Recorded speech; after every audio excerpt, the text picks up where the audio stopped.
Halo, hari ini kita akan membahas tentang residu dan kutub bagian 2. Materi yang akan dibahas pada hari ini adalah mengenai pembuat no order M, hubungan antara pembuat no order M dengan kutub order M, dan kelakuan fungsi di sekitar titik singular yang terisolasi, yaitu kelakuan fungsi di sekitar titik singular yang terhapuskan, titik singular kutub order M, dan titik singular esensial. Mari kita mulai pembahasan pertama, yaitu tentang pembuat no order M. Pembuat no order M itu adalah didefinisikan sebagai titik Z0 sehingga f dari Z0-nya itu 90 dan terdapat bilangan asli M sehingga turunan ke M dari f di titik Z0 itu tidak 0, tetapi turunan yang lebih rendah untuk bilangan asli N yang lebih kecil dari M itu adalah 0 di titik Z0. Kita sebut pembuat 0 order M dari Fz, titik Z0. Contohnya titik Z90 adalah pembuat 0 order 2 dari fungsi Fz 9Z pangkat 3 min Z kuadrat. Kita bisa cek dengan mudah bahwa F dari 0 90, F aksen dari 0 90, tapi F double aksen 90 tidak 0. Artinya, dia adalah pembuat 0 order 2. Dari Z90 adalah pembuat 0 order 2 dari fungsi ini. Dengan cara yang sama kita bisa dicek bahwa untuk Z91 di 0 sama F satunya sebenarnya 0, tetapi F aksen satunya tidak 0. Berarti kita tulis dia adalah pembuat 0 order 1 dari fungsi yang sama. 2. Ketika saya punya fungsi Hz sebenarnya sin Z min Z, maka titik Z sebenarnya 0 adalah pembuat 0 order 3 dari fungsi ini. Kita bisa cek bahwa H0 adalah 0, H aksen 0 adalah 0, H double aksen 0 adalah 0, tapi H triple aksen 0 tidak 0. Nah, untuk membuktikan bahwa sebuah titik itu pembuat 0, selain menggunakan definisi, kita bisa menggunakan lemma karakterisasi pembuat 0 order M sebagai berikut. Misalkan fungsi f analitik di titik Z0. Titik Z0 merupakan pembuat 0 order M jika dan hanya jika terdapat fungsi G yang analitik dan tidak 0 di Z0, sehingga Fz itu boleh saya tulis sebagai Gz dikali Z min Z0 pangkat M. Perhatikan bahwa G yang tidak 0, syarat G yang tidak 0 di Z0 ini sangatlah penting. Karena ketika G-nya itu bernilai 0 di Z0, artinya GZ-nya itu boleh saya tulis sebagai Z min Z0 dikali HZ. Sehingga FZ-nya itu boleh saya tuliskan sebagai HZ dikali Z min Z0 pangkat M plus 1. Sehingga Z0 bukan pembuat 0 order M, tapi pembuat 0 minimal order M plus 1. Sehingga syarat G tidak 0 di Z0 sangatlah penting. Contohnya kita lihat pada contoh 1, pada contoh 1 ini, titik Z sama dengan 0 adalah pembuat 0 order 2. Sehingga Fz-nya itu boleh saya tulis dalam bentuk Z kuadrat, Z min 0 pangkat 2, dikali dengan GZ. GZ-nya apa? Tentunya GZ-nya adalah Z minus 1. Yang analitik dan tidak 0 di Z90. Demikian juga untuk titik Z91, bisa saya tulis sebagai FZ9 GZ yang lain, dikali dengan Z min 1 pangkat 1, karena pembuat 0 order 1. Pada contoh 2, titik Z90 adalah pembuat 0 order 3, sehingga HZ boleh saya tulis GZ 9Z pangkat 3. Pertanyaannya, apa GZ-nya? GZ-nya adalah sin Z min Z dibagi Z pangkat 3 untuk Z tidak 90, dan min 1/3 faktorial untuk Z 90. Tentunya kamu tahu ini dapat dari mana? Dapat dari seolah-olah Taylor-nya ya. Bisa dicek bahwa dia analitik di Z90, bahwa dia tidak 0 jelas. Oke ya, jadi pada akhirnya bagaimana membuktikan dia pembuat 0 order M? Cukup saya buktikan bahwa F-nya itu boleh saya tulis sebagai, kalau bagaimana membuktikan Z0 itu adalah pembuat 0 order M dari F, maka F-nya itu harus saya bisa tuliskan GZ dikali Z min Z0 pangkat M dengan GZ-nya fungsi yang analitik dan tidak 0 di Z0. Atau menggunakan definisi. Nah, cara membuktikan lemma ini sangatlah mudah. Misalkan saya punya titik Z0 adalah pembuat 0 order M dari F. Maaf, ini kurang ya. Saya akan membuktikan bahwa terdapat fungsi G yang analitik dan tak 0 di Z0, sehingga Fz itu boleh saya tulis dalam bentuk GZ dikali Z min Z0 pangkat M. Karena dia titik Z0 merupakan pembuat 0 orde M, maka turunan hingga M-1 di titik Z0 selalu 0. Tapi ketika turunan di M ininya, turunan ke M dari F di titik Z0 tidak sama dengan 0.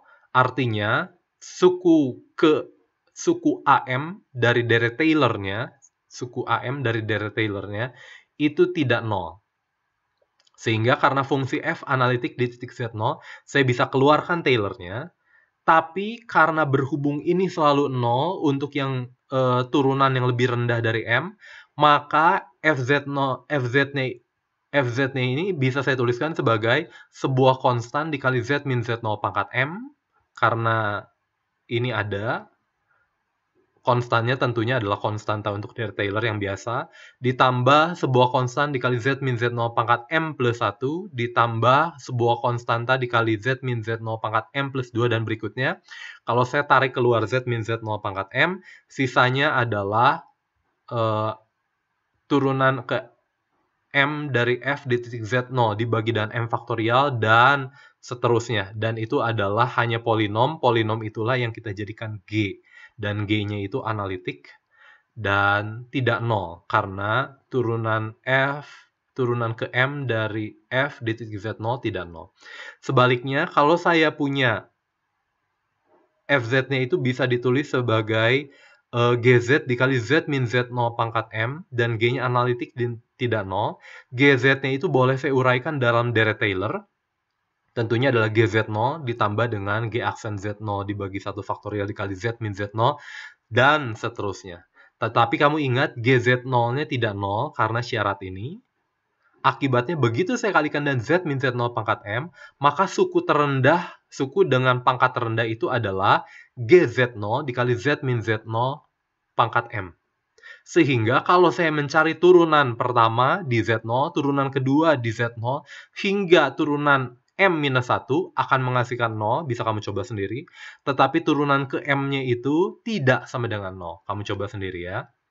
Sehingga saya dapat lemma karakterisasi pembuat 0 orde M. Begitu setiap kali saya punya pembuat 0 orde M, Z0 adalah pembuat 0 orde M dari F, maka saya bisa selalu buat dalam bentuk FZ itu dan GZ dikali Z min Z0 pangkat M, dengan GZ-nya itu fungsi analitik yang tidak 0 di Z0. Oke ya.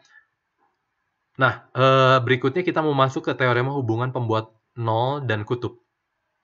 Nah, untuk membuktikan teorema hubungan pembuat 0 dan kutub ini diperlukan lemma ini, lemma keterisolasian pembuat 0 fungsi analitik.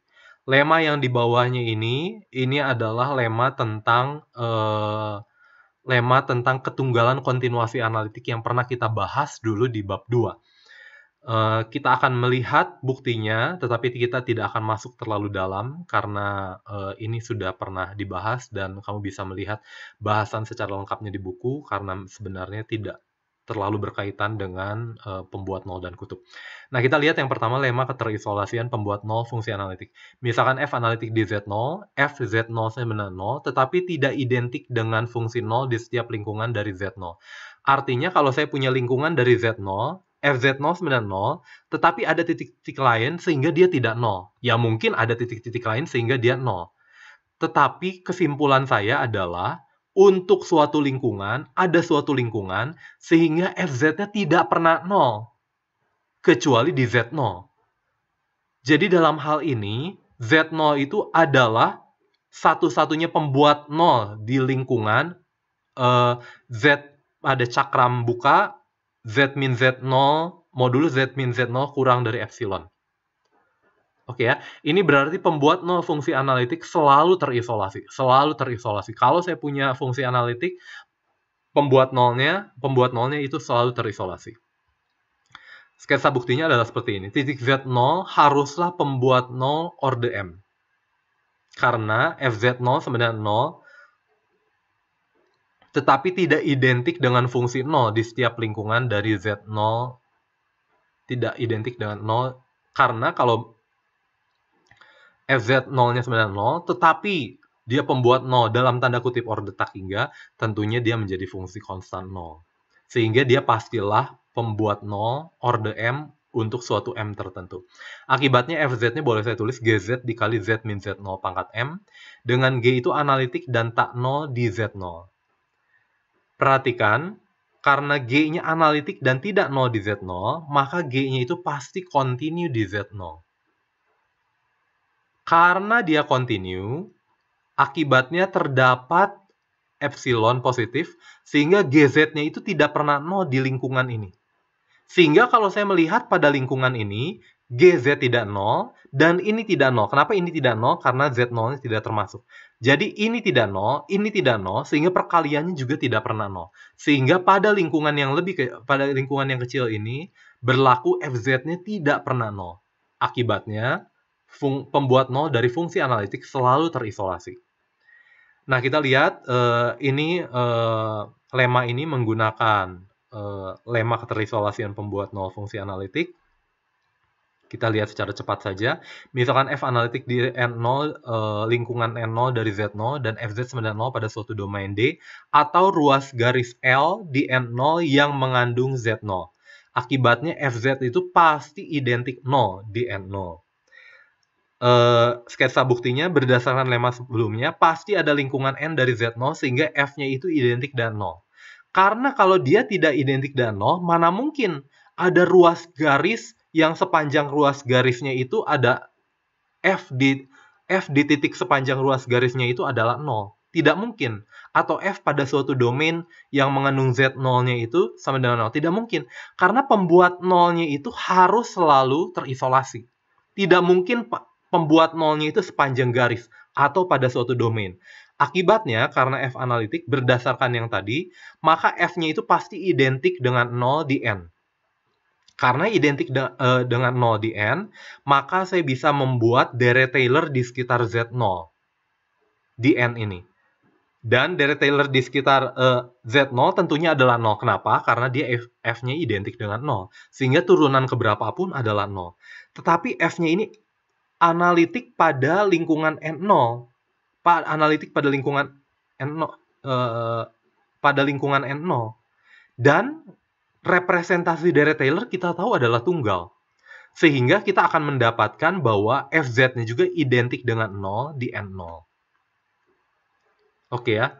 Jadi, berdasarkan lemma keterisolasian pembuat 0 fungsi analitik, nggak mungkin pembuat 0-nya itu adalah sebuah garis. Pembuat 0-nya itu adalah sebuah domain saja.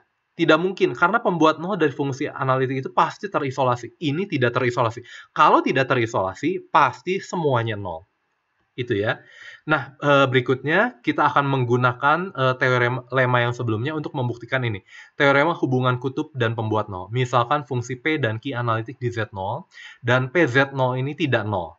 Jika Q mempunyai pembuat 0 orde M di Z0, maka fungsi PZ per QZ mempunyai kutub orde M di Z0. Perhatikan, PZ0 tidak sama dengan 0, ini juga penting. Kenapa?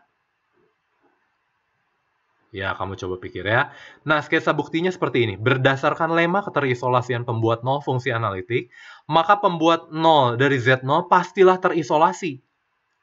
Akibatnya, Z0-nya ini adalah titik singular terisolasi dari F yang adalah PZ dibagi QZ. Karena dia pembuat 0 itu terisolasi, maka sepernya itu adalah titik singular yang terisolasi dari fungsi sepernya. Karena Z0 adalah pembuat 0 orde M dari Q yang analitik, maka Q Z-nya boleh saya tulis sebagai GZ dikali Z min Z0 pangkat M dengan G analitik dan tidak 0 di Z0. Jadi PZ per QZ itu sama dengan VZ dibagi Z min Z0 pangkat M. QZ jangan lupa adalah GZ dikali Z min Z0 pangkat M. Sehingga kalau Z-nya tidak 0, saya dapatkan VZ-nya itu adalah PZ dibagi GZ. Karena PZ-nya analitik di Z0, GZ-nya analitik di Z0, maka pembagiannya juga analitik di Z0, maka V-nya ini analitik di Z0, dan V-nya ini tidak 0. Kenapa? Karena PZ0 tidak 0, GZ0 juga tidak 0. Oke ya, jadi saya punya ketika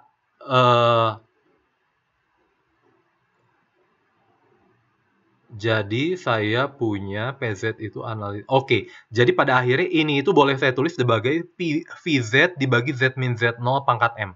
Berdasarkan lemma karakterisasi dari pembuat kutub, selalu kalau bisa saya buat dalam bentuk ini, berarti ini itu adalah pembuat adalah kutub orde M, karena selalu bisa dibuat dalam bentuk ini dengan V-nya itu adalah fungsi analitik yang tidak nol di Z0. Oke ya, jadi ketika saya punya seperti ini, PZ per QZ, QZ-nya pembuat nol orde M, maka PZ nolnya tidak nol, maka ini pasti adalah kutub orde M di titik Z0. Nah, akibat dari teorema hubungan dari pembuat nol, saya punya misalkan P dan Q fungsi analitik di Z0, PZ0-nya tidak sama dengan 0. Dan QZ0 sama dengan 0, dan Q aksen Z0 tidak QZ0 sama dengan 0, Q aksen Z0-nya tidak sama dengan 0. Nah, ini berdasarkan definisi pembuat 0 orde M, tentunya ini QZ-nya itu, Z0-nya itu adalah pembuat 0 orde 1 dari fungsi Q. Artinya, kalau saya melihat PZ per QZ, berdasarkan di sini, karena bawahnya itu pembuat 0 orde 1, Z0-nya, dan PZ-nya itu analitik dan tidak 0 di Z0, maka P per Q-nya itu adalah kutub sederhana, kutub orde 1. Jadi, dia adalah kutub orde 1, dengan residunya ini bisa saya turunkan adalah PZ0 dibagi dan Q aksen Z0. Kita lihat contohnya terlebih dahulu. Carilah residu dari FZ 5Z-2 dibagi Z min Z1 di Z90 dan Z91. Kita sudah buktikan bahwa Z90 dan Z91 adalah titik kutub orde 1, titik kutub sederhana dari fungsi F ini pada materi sebelumnya. Dalam hal ini, saya misalkan PZ ada 5Z-2, dia analitik dan tidak 0 di Z90 dan di Z91. Di sini saya punya QZ adalah Z dikali Z-1. Dapat dibuktikan bahwa Q dan Q memenuhi akibat teorema di titik Z-0 dan titik Z91. Gampangnya bahwa Z-0 itu adalah pembuat 0 orde 1, dan Z-1 itu adalah pembuat 0 orde 1 juga dari Q. Sehingga residu dari F di titik 0 itu adalah P0 dibagi Q aksen 0. P0 ini adalah P0 masukin 0, 5 kali 0 minus 2, dibagi dengan Q aksen 0, Z kuadrat min Z. Maka turunannya 2Z min 1, di 0 adalah 2 kali 0 minus 1. Sehingga ini adalah minus 2 dibagi min 1 adalah 2. Dengan cara yang sama saya bisa dapatkan residu di titik 1 adalah 3. Persis seperti apa yang kita dapatkan di pertemuan sebelumnya. Nah, ide pembuktiannya adalah seperti berikut. Dari pembuktian sebelumnya, kita tahu bahwa PZ per QZ-nya itu adalah kutub orde 1, kutub sederhana. Sehingga berdasarkan lemma karakterisasi kutub orde 1, boleh saya tulis sebagai bentuk VZ dibagi Z min Z0 pangkat 1 dengan V-nya analitik dan tidak 0 di Z0. Oke. Residu dari PZ per QZ di Z0 tentunya adalah apa? Residu dari PZ per QZ di Z0 tentunya adalah P V dari Z0, yaitu PZ0 dibagi GZ0. Lalu saya mau mencari hubungan apa hubungan QZ0 dengan GZ0. Kita tahu bahwa QZ itu adalah GZ dikali Z min Z0 dengan GZ-nya analitik dan tidak 0 di 0. Maka kalau saya cari turunannya, maka Q aksen Z0 menggunakan aturan perkalian. Saya dapatkan, lalu saya substitusi Z0, maka Q aksen dari Z0 itu adalah GZ0. Sehingga Q aksen G sebenarnya residunya adalah PZ0 dibagi GZ0, tapi GZ0 itu adalah Q aksen Z0. Jadi saya tuliskan dalam bentuk PZ0 dibagi Q aksen Z0, sehingga kita dapat rumus yang sudah kamu pakai sebelumnya. Nah, sekarang terakhir kita akan melihat kelakuan fungsi di sekitar titik singularnya. Yang pertama kita melihat di sekitar titik singular yang terhapuskan. Bagaimana dengan kelakuan fungsinya? Perhatikan bahwa untuk setiap Z0 titik singular terhapuskan dari fungsi F, maka F analitik dan terbatas pada lingkungan ini untuk suatu epsilon lebih besar dari 0. Kamu ingat bahwa F analitik pada lingkungan ini untuk suatu epsilon lebih besar dari ini, itu jelas dari bahwa dia adalah titik singular yang terhapuskan dari fungsi F. Tapi bagaimana dengan syarat bahwa dia terbatas? Bagaimana dengan syarat bahwa dia terbatas? Perhatikan bahwa fungsi F ini bisa saya buat fungsi yang analitik di titik Z0 dengan mendefinisikan ulang F. Contohnya Fz sama dengan sin Z dibagi Z. Tentunya Z sama dengan 0 itu adalah titik singular dari sin Z per Z. Tapi begitu saya definisikan ulang, Fz baru yaitu adalah sin Z per Z untuk Z tidak sama dengan 0, tapi adalah 1 untuk Z sama dengan 0, maka fungsi F-nya ini menjadi analitik di Z0 juga. Dengan cara yang sama, begitu saya punya titik singular terhapuskan, maka saya bisa mendefinisikan ulang F, sehingga F-nya itu menjadi analitik di Z0. Artinya, dia analitik pada lingkungan ini dan termasuk di Z0 juga. Oke. Dalam hal ini lalu saya ambil sekarang lingkungan yang lebih kecil dari epsilon. Lingkungan yang lebih kecil dari epsilon. Begitu saya ambil lingkungan yang lebih kecil dari epsilon, maka F-nya itu analitik pada cakram tutupnya. F analitik pada cakram tutup. F analitik pada cakram tutup. Kalau F analitik pada cakram tutup, maka F analitik pada suatu himpunan yang tertutup dan terbatas. F analitik pada himpunan yang kompak. Karena F analitik pada himpunan yang kompak, F kontinu pada himpunan yang kompak. Akibatnya F itu mempunyai nilai maksimum dan minimum. Akibatnya, kalau Z0-nya saya cabut, dan saya lihat pada lingkungan epsilon, maka dia juga tetap terbatas. Ini hanya mengurangi saja. Dengan dikurangi tutupnya dan dikurangi titik Z0-nya, terbatas. Maka akibatnya F analitik dan terbatas pada lingkungan ini. Berikutnya kita akan membahas tentang teorema karakterisasi titik singular terhapuskan yang kita sebut biasanya teorema Riemann. Nah, ini kebalikan dari yang sebelumnya. Kalau F analitik dan terbatas pada lingkungan ini, jika F-nya itu tidak analitik di Z0, maka Z0 itu pasti titik singular yang terhapuskan. Jadi kelakuan di sekitar titik singular terhapuskan itu pasti adalah apa? Analitik dan terbatas pada lingkungan ininya. Analitik dan terbatas. Nah, buktinya seperti ini.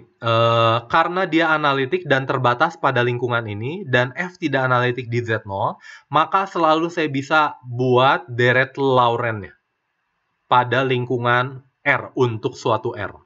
Jadi saya bisa buat deret Laurentnya. Lalu kemudian saya pilih C-nya itu adalah sembarang lingkaran berorientasi positif Z modulus Z min Z0 sama dengan rho, dengan rho-nya itu kurang dari R. Rho-nya itu kurang dari R. Maka BN-nya itu adalah 1/2pi integral C FZ dz Z min Z0 pangkat min N plus 1 untuk N sama dengan 1,2. Ingat, sebarang lingkaran ya. Nah, fungsi F terbatas di C. Jelas ya, C-nya hanya lingkaran. Misalkan oleh M yang positif. Oke, F-nya di C terbatas oleh M yang positif. Oke, jadi modulus dari BN adalah modulus dari ini. Modulus dari ini adalah apa? Modulus dari 1/2pi adalah 1/2pi. Modulus dari integral ini pasti lebih kecil sama dengan maksimum modulus dari ini. Modulus dari FZ selalu lebih kecil dari M, katanya di sini terbatas oleh M. Dan Z min Z0, ingat Z-nya itu ada pada lingkaran, dan Z0-nya, oke, jadi Z min Z0 selalu jaraknya itu adalah rho. Jadi ini adalah rho pangkat min N tambah 1. Dikali dengan berapa panjang lintasan C-nya itu adalah 2pi kali rho. Jadi ini ada perkalian 2pi hilang, ini ada rho pangkat 1, ini ada rho pangkat 1 hilang, jadi ini tinggal rho pangkat minus N naik ke atas jadi rho pangkat N. Jadi BN-nya itu akan terlalu terbatas oleh M dikali rho pangkat N. Dan jangan lupa, rho ini, C, ini adalah sembarang lingkaran. Jadi bisa saya buat kecil. Sehingga BN-nya ini akan menuju 0. Sehingga F analitik pada modulus Z min Z0 kurang dari epsilon dengan epsilonnya lebih kecil atau sama dengan rho.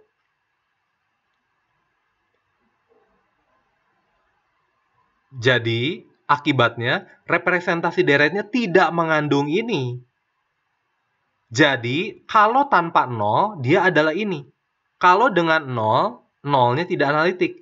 Maka dia adalah Z sama dengan 0 itu adalah titik singular terhapuskan dari fungsi F. Oke ya? Oke. Nah, berikutnya bagaimana di sekitar titik kutub orde M? Di sekitar titik orde M, maka limit Z mendekati Z0-nya itu dari Fz itu sama dengan tak hingga. Oke ya. Untuk membuktikan ini, kita masih ingat, cukup saya membuktikan 1/, Fz-nya sama dengan 0. Akibatnya, maka limit Z mendekati Z0 dari Fz-nya itu sama dengan tak hingga. Jadi kita sudah punya, kalau di sekitar titik singular terhapuskan, maka kelakuan fungsi f di sekitar itu pastilah analitik dan terbatas. Kalau di titik kutub orde n, maka limit Fz-nya itu untuk Z mendekati Z0 akan menuju tak hingga. Terakhir, kita akan bahas bagaimana dengan titik singular esensial. Nah, ada 2 teorema yang akan dibahas di sini. Satu teorema dibahas pada kuliah pengantar analisis kompleks. Kuliah analisis kompleks yang lebih advance. Hari ini kita bahas tentang teorema Casorati-Weierstrass saja. Nah, misalnya Z0 adalah titik singular esensial dari fungsi f, dan W0 ini sembarang bilangan kompleks. Akibatnya, untuk setiap epsilon dan delta yang positif, berlaku untuk setiap Z di cakram buka ini, maka nilai Fz min W0-nya ini akan selalu lebih kecil dari epsilon. Artinya, setiap kali saya buat lingkungan di sekitar titik singular esensial, maka di lingkungan itu dia nilai fungsi di sekitar titik singular esensial itu adalah seluruh bilangan kompleks. Atau dengan kata lain bisa kita katakan bahwa setiap kali saya punya lingkungan dari Z0, setiap kali saya punya lingkungan dari Z0, maka F dari lingkungan tadi, peta F dari lingkungan tadi itu adalah bilangan kompleks sendiri. Atau kadang-kadang kita sebutkan bahwa dia padat di kompleks. Setiap lingkungan dari itu padat di kompleksnya ya, nilai fungsinya. Oke, sketsa buktinya, oke, mungkin kita lihat contohnya dulu ya. Kita lihat contohnya dulu. Misalkan saya ambil E pangkat Z sama dengan min 1, maka kamu tahu solusinya adalah Z sama dengan 2N plus 1 kali Pi kali I. Akibatnya E pangkat 1/Z itu sama dengan, kalau saya punya E pangkat 1/Z sama dengan minus 1, solusinya adalah ini. Artinya untuk sembarang saya ambil lingkungan dari 0, maka selalu ada solusinya. Sembarang lingkungan dari 0, selalu ada solusinya. Sembarang lingkungan dari 0, selalu ada solusinya. Inilah mengapa yang kita sebut setiap kali saya punya lingkungan dari Z0, maka selalu, ini jangan lupa ya, ini baru E pangkat Z sama dengan minus 1. Untuk seluruh bilangan kompleks, selalu saya punya prapetanya. Ada Z, sehingga Fz-nya itu sama dengan nilai bilangan kompleks yang kita mau. Ini seperti, mungkin kelakuannya seperti mirip-mirip dengan Fx sama dengan 1/x. Di sekitar x sama dengan 0, dia dalam tanda kutip memuat seluruh bilangan real. Ya, pada akhirnya tidak benar-benar memuat seluruh bilangan real ya.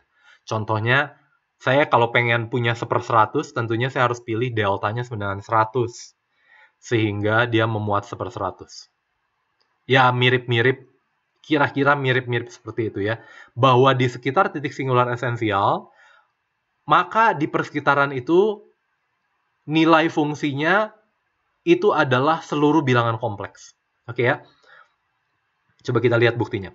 Karena Z0 adalah titik singular terisolasi dari F, maka terdapat lingkungan ini, sehingga F analitik di sana. Nah, kita buktikan melalui kontraposisi ya. Andaikan Fz-nya minus W0 itu lebih besar sama dengan epsilon untuk suatu epsilon positif di lingkungan ini tadi. Ya, jadi epsilonnya tertentu, dan deltanya sudah tertentu, epsilonnya tertentu, deltanya sudah tertentu, dan berlaku Fz-nya minus W0. Maka akan kita buktikan tidak mungkin titik singular esensial. Maka kejadiannya pastilah titik singular terhapuskan, atau dia adalah titik kutub orde M. Oke, akibatnya saya bisa menuliskan GZ adalah 1/Fz minus W0 dengan daerah definisinya persis seperti daerah definisi dari F yang tadi. Oke ya. Dengan ini, GZ-nya ini tentunya tidak analitik di Z0. Oke ya? Nah, fungsi GZ-nya ini jelas dia terbatas. Terbatas oleh apa? Terbatas tentunya oleh 1 per epsilon. Dan analitik, ya jelas karena ini tidak pernah nol ya, karena tidak nol. Jadi selalu analitik. Analitik dan terbatas di sini, dan GZ-nya itu tidak analitik di Z0. Maka berdasarkan teorema sebelumnya, berdasarkan teorema Riemann, kalau dia analitik dan terbatas pada lingkungan ini, dan F-nya tidak analitik di Z0, dalam kasus ini adalah G, tidak analitik di Z0, maka Z0-nya itu adalah titik singular terhapuskan dari GZ. Titik singular terhapuskan dari GZ. Oke. Sekarang saya, karena titik singular terhapuskan dari GZ, sekarang saya mendefinisikan GZ baru. GZ baru. Sehingga GZ-nya itu analitik di Z0. Bisa ya, seperti fungsi tadi, sin Z per Z. Bisa saya definisikan ulang, sehingga sin Z per Z-nya itu sama dengan FZ-nya sebenarnya sin Z per Z. Untuk Z tidak sebenarnya 0, untuk Z sebenarnya 0, dia adalah 1. Nah, dengan cara yang sama, untuk setiap kali Z0 titik singular terhapuskan dari GZ, maka GZ-nya bisa saya definisikan ulang, sehingga dia analitik pada ini. Jadi, di sini termasuk di Z0-nya. Dalam kasus GZ0-nya tidak 0, GZ0 tidak sebenarnya 0, dari sini saya bisa lakukan aljabar sehingga saya dapatkan ini. FZ-nya sehingga saya dapatkan adalah 1 per GZ ditambah W0 di sini. Di sini. Akibatnya dengan mendefinisikan ulang F di titik Z0, maka F-nya itu analitik di Z0. Sehingga Z0 adalah titik singular terhapuskan dari F. Di Z0 saya definisikan sebagai apa? Oh, di Z0 saya definisikan sebagai 1 per GZ0 ditambah W0.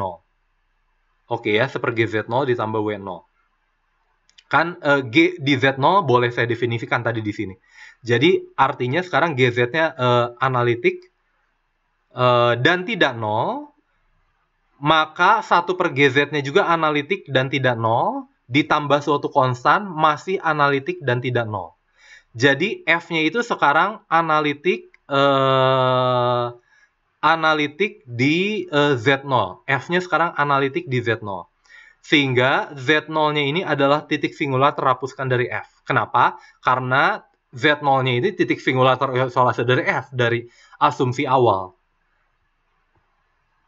Dengan mendefinisikan ulang, dia analitik di Z0. Berarti Z0 ini adalah titik singular terisolasi yang terhapuskan dari F. Oke ya? Dalam kasus GZ0-nya sama dengan 0, dalam kasus GZ0-nya sama dengan 0, berarti ini itu limit FZ-nya itu akan menuju tak hingga. Karena limit FZ-nya menuju tak hingga, berdasarkan ini, maka dia adalah kutub orde N. Jadi, apapun yang terjadi, begitu saya mengandaikan ini, maka FZ-nya itu akan menjadi kutub titik singular terhapuskan, Z0-nya menjadi titik singular terhapuskan, atau Z0-nya itu menjadi titik kutub orde M. Sehingga karena titik singular terisolasi hanya ada 3, karena bukan ini dan bukan ini, maka dia pastilah titik singular yang esensial. Oke ya. Nah, ini teorema yang tidak akan kita buktikan, yaitu teorema Picard. Bahwa untuk setiap lingkungan dari titik singular esensial dari sebuah fungsi, suatu fungsi, maka fungsi itu akan mencapai semua nilai kompleks. Ingat, semua nilai kompleks tak hingga kali. Tak hingga kali. Kenapa tak hingga kali? Ya karena ini. Untuk setiap lingkungan selalu bilangan selalu adalah C, nilai fungsinya. Nilai fungsinya adalah C. Peta dari nilai fungsinya adalah C. Jadi pada akhirnya fungsi itu akan mencapai nilai kompleks tak hingga kali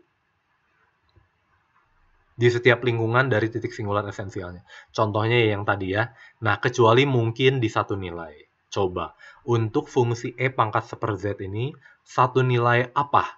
Satu nilai apa yang tidak pernah dicapai oleh fungsi ini? Oke ya, itu bisa jadi bahan pemikiran kamu. Kita selesai sampai di sini. Untuk pertemuan berikutnya, kita akan membahas tentang aplikasi residu, yaitu untuk menghitung integral tak wajar.